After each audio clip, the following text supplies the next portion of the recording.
Hi, everybody, and welcome to this session on the World Music Day. It's a pleasure to be here with all of you.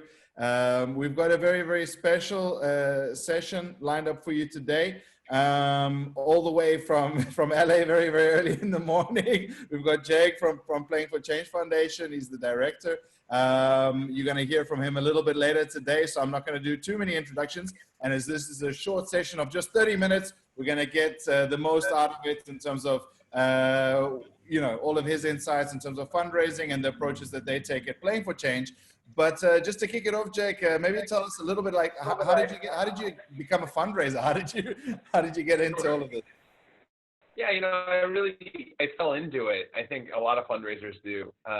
When I came out of college, I had a bunch of jobs where I ended up working in some sort of development in nonprofits, and then when I eventually had a theater company I started that I ran for 8 years, that's where I really learned, I think, how my style of fundraising was going to work and find my own successes. But I learned a ton from just following the people before me and learning the way they did it before I sort of figured out what I thought would work as in, the constantly changing world of development.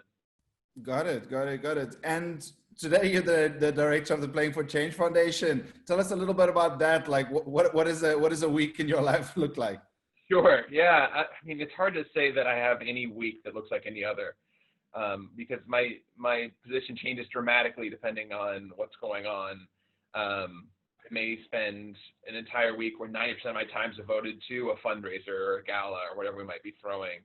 And then I'll have another week where I'm visiting our programs and working with them in Bangladesh or Tibet or Nepal or Argentina or who knows, so I do a lot of traveling and making sure that each one of our programs is running at its, best capacity as much as possible. Great.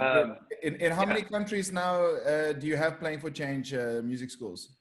Well, we're in 11 countries now, and we'll be expanding to a few more here in the next year. Wow. What was the first one? When, because everyone knows the Playing for Change music videos, of course, but maybe not everyone knows the work of the foundation. When did that work start with the music schools, and how has that developed? Yeah, it started about a decade ago, and in South Africa and Mali. And then over the years, it's expanded, pretty dramatically to where we're now serving thousands of kids each week all over the world. Oh, fantastic. That's amazing. So, of course, what everyone wants to know is how do you make all of that happen? Who pays for it? How do you fund those in every country? Of course, saying that you work in 11, 12 different countries at the moment with more to come. What is maybe the global fundraising strategy for Playing for Change? And then how does that translate to a national level?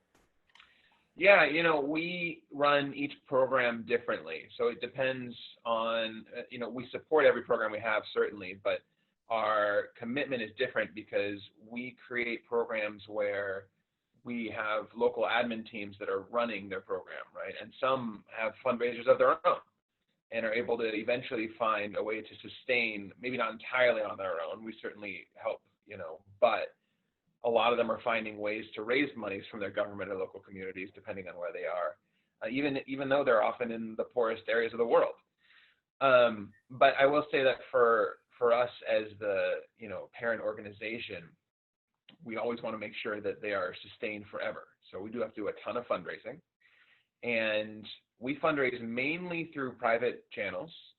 I would say 90% plus of our fundraising is through private donations. And, with how I came up in fundraising, I've always found that events are key to engage the public and explain to them what you do, especially if they haven't heard of you before. And the way to make events successful is to use your network and whoever you know.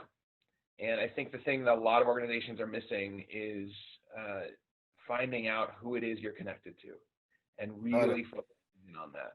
Got it. I think for a lot of European organizations, especially where government funding has been so stable for so many years, I think then of course that link then with the public and people's networks decreased, even though the activities were, of course, really well organized. And now what we see in Europe is that with the decrease now in public funding, especially on a national level, but as well as on an international level.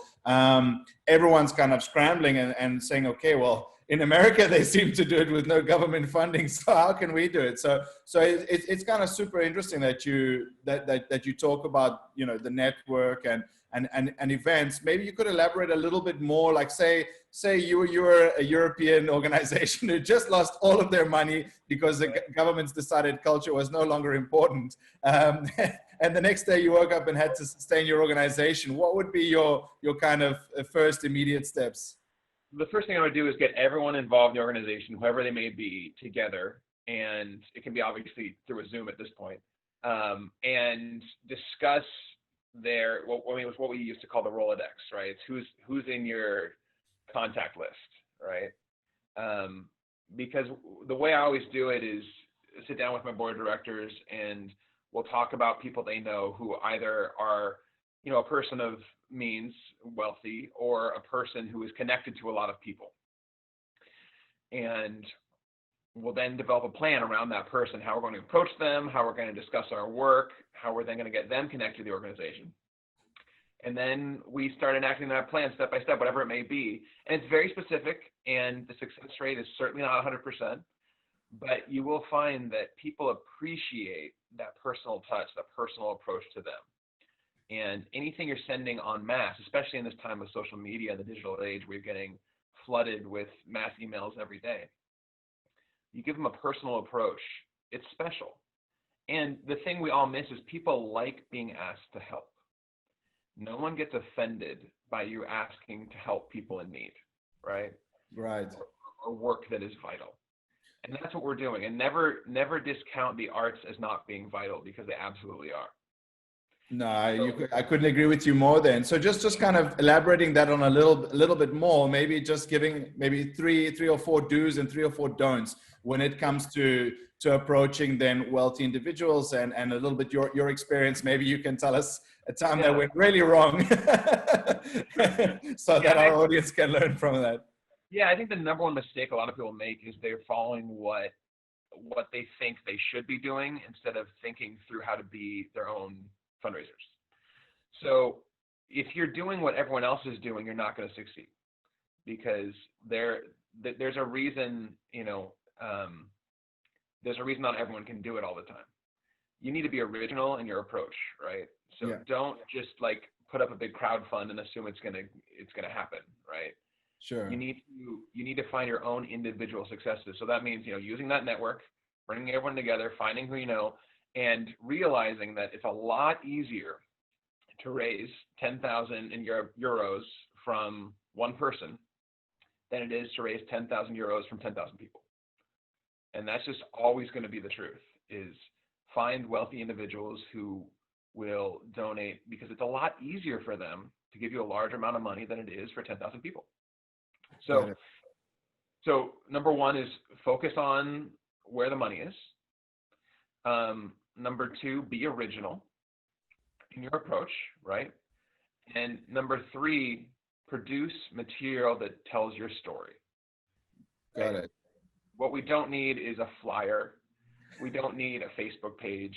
You need something that shows people visually and tells the story of the work you do. And make it professional, right? I think a lot of nonprofits sort of skate by on their work without realizing we all need to run as a business, right? We all need to we need to manage our money well. We need to be accountable to our stakeholders, which are the public, right? That's it. So always never take for granted the fact that you need to operate as professionally as possible at all times. Now, in terms of don'ts, I would say never throw an event unless you know that people with money will be there. Otherwise, you're going to lose money. Make sure that you plan out every fundraising campaign, whatever it might be, to a T. Don't ever just throw things at the wall and see what happens. And then don't forget that your network is key to everything. And I think the number one thing that everyone misses out on is, you know, the people the people you're connected to are where you're going to find success. Got it. I think maybe what a lot, touching on the point that you said in terms of telling your story in a professional way in the best way possible, I think this is where a lot of smaller NGOs get kind of hung up, or NGOs who might look at the costs of course, when we talk about storytelling these days, we're generally talking about storytelling through video. So looking at production costs and stuff like that, it's a different story if you're coming from the media world than if you're not coming from the media world. So for people who are kind of got no idea where to start with video production, and who are maybe think, oh, that's going to cost way too much money to make a good video, what would you say? What kind of advice would you give? I mean, these days it's easy to make it on your phone. It's really not that complicated. You could record a Zoom call like this with you and whoever it is you're serving, or your students or your board, whatever it might be. Have everyone tell their stories, and then edit that down into a short video. Add some text that shows the demographics of who you're serving, and make the ask at the end.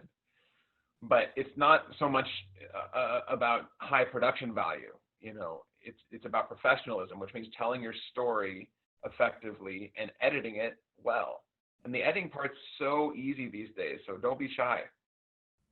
Great, super. And another element you kind of mentioned a little bit earlier, you spoke about using your board effectively, and then that connected to events. I think for us here in Europe, and especially a lot of NGOs, our boards are made up of our member organizations, or they're made up not necessarily of people who would traditionally be associated with fundraising. Could you explain a little bit how things are set up in the US, how boards are used, and that kind of thing? So I would say that's the number one thing, first off, that I would start focusing on if I had an organization in Europe right now. We bring in people to our boards who can help us further the organization, right? So it's about growth and sustainability, which means a lot of people that are in business who have financial means, a lot of people who are maybe attorneys or accountants, or people that we can rely on moving forward to make sure that we're doing our due diligence as an organization, that we're operating as a business, and that we have access to a slew of people who can help us grow. So the great thing about social media, pages like LinkedIn, is you can see who's actually in your network that can help you, right? And who that connector is to get to that person. So I think a lot of the issues happening in Europe right now can be solved by doing a little internet research and finding out who you might be able to get to. And the great thing for you in Europe is, because of the way you've been operating until now, there's an opportunity where not everyone is already on 3 or 4 board of directors right now, the way they are in America, right? Where everyone's a little bit overcommitted. So I think you have a chance now, as you would jump in early, to try to get these people on boards. And for them, it's about getting to help, obviously. I mean, everyone does want to help, and we should never forget that. But it's also an opportunity for them to do what they're passionate about, right? You want to find people who, if you're in music, find those people who, for them, understand the importance of music. And that's just a matter of sitting down with people. I mean, I've had so many coffee meetings in my life, I can't even begin to tell you, or drinks or whatever it might be. Just never be too aggressive when you're starting to build your network. Get to know them, be fun, be charming, whatever it is, and be yourself. And then, eventually, if it clicks right, then they're a great board member, and they'll be with you forever to help you build your organization. Great, super. And I think now you kind of touched on an issue which it's always difficult to navigate, especially with kind of high profile individuals. It's kind of the donor fatigue, or ask fatigue. How do you overcome that? What are your thoughts about that? Never over ask, right? So for our donors, our major donors, we really have one event a year we ask them to come to. And then that's it. I just want them there once a year. I want to make that night as incredible as possible, where it's a balance of, don't spend a ton of money on whatever you're doing, but make it feel special. Because you're a nonprofit, you need to balance, it's all about raising money in the end, right? Whatever event you're throwing needs to be about raising money, not spending money. But sometimes you need to spend money to raise money. It just depends on your situation. So I can't say there's one rule overall of how you should do these. But realistically, I only ask my donors to be with me in person 1 day a year. And then I give them engagement opportunities throughout the year if they want to be there.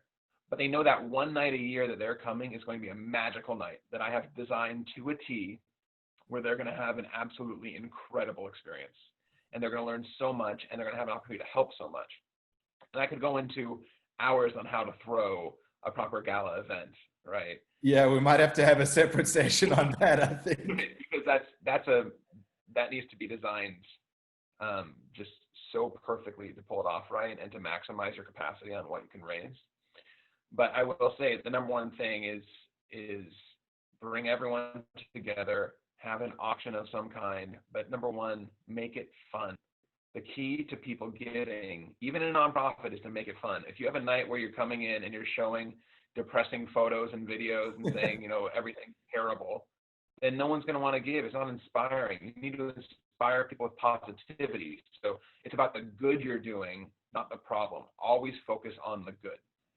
Great, super, good advice, man. And then, you know, talking, you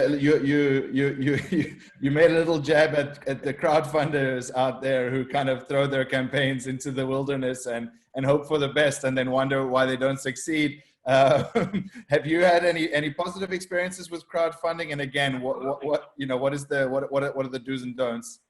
Yeah, crowdfunding can be a really amazing tool. It's entirely product dependent.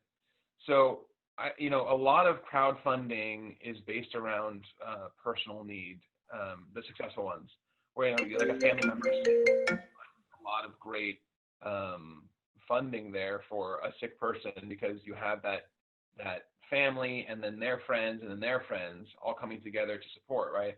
And that's kind of the lesson we take in crowdfunding for nonprofits as well, is how do we reach people personally where they feel affected, or their friends, or whatever it might be, right? So your story, in the same way that you do, you know, you need that video telling people, your story in a crowdfunding has to be really dynamic. It has to show people exactly where their money's going, why they need to give, and the impact of them giving, however little, toward this big, you know, project we're putting together, right? So I would say if you're doing a crowdfunding, if you're doing anything, it's about your story and how you're telling it. Got it. All right, cool. Thanks. And in terms of like donor management software, stuff like that, I mean, I know a lot of people here, they don't really have sophisticated systems. I know there's a lot of stuff online. Do you have any tips there? Do you have any systems that you use or that you can particularly recommend? You know, it depends what kind of organization you want to run. I personally, and this may not be a popular opinion, think that donor management software is not worth the money unless you're a much larger organization.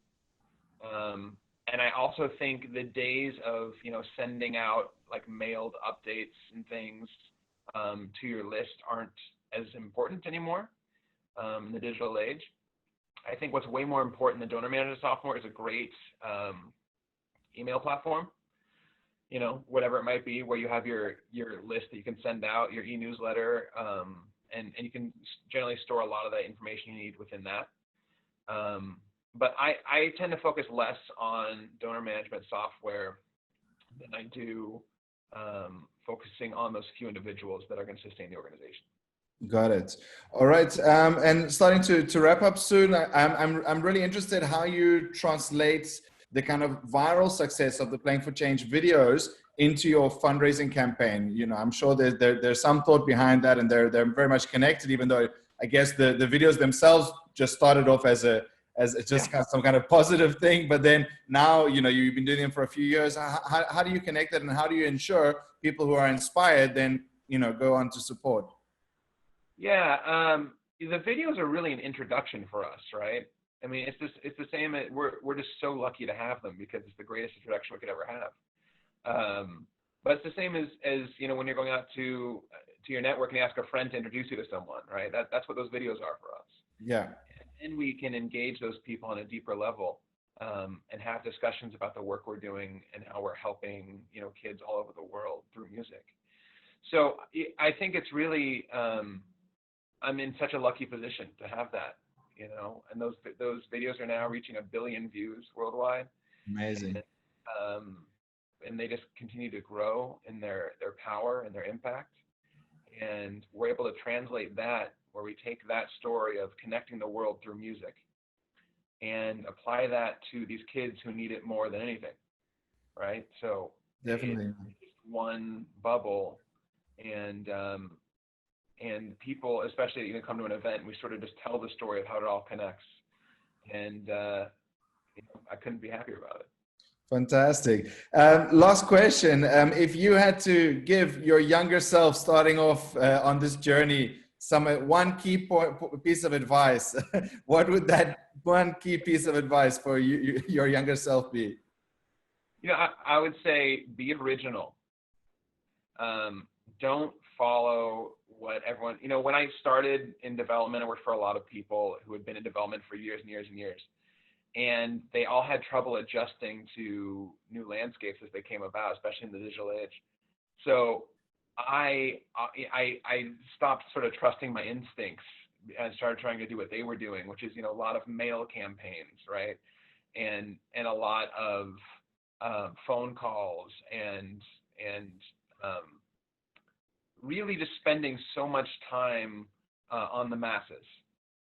For me, I saw the impact of focusing more on the individual and coming up with original ways to ask for money. You know, don't throw an event to throw an event. Like, have a reason, have a concept behind it, where this is why we're throwing an event. This is show people the exact impact their dollar is always going to have, right? Instead of saying, hey, you don't want to say, hey, give money to the Red Cross. It's give money to the Red Cross because these people need it. Right? You always want to give the exact reason to give and where their money is going. So I think that I just learned over the years. I always like to have my events, my campaigns, whatever they might be. I want them to not match what anyone else is doing. They need to be special and unique, because the people want to give to something special and unique. They don't want to give to general things, and they want to feel like they're connected to an organization that's special and unique. Fantastic, super. Well, I think that's a perfect place to leave it for now. We're definitely going to have to bring you back to pick your mind on all kinds of things. But I think perhaps a session on especially on organizing such events would be super helpful. But we're going to catch you anyway in one of the later sessions today. So thanks so much for waking up early for us. We really appreciate everything that you and Playing for Change does. It's great to be together in this. So thanks again, and we keep in touch. Absolutely. Thanks so much, Matt. Appreciate it. Ciao. Bye.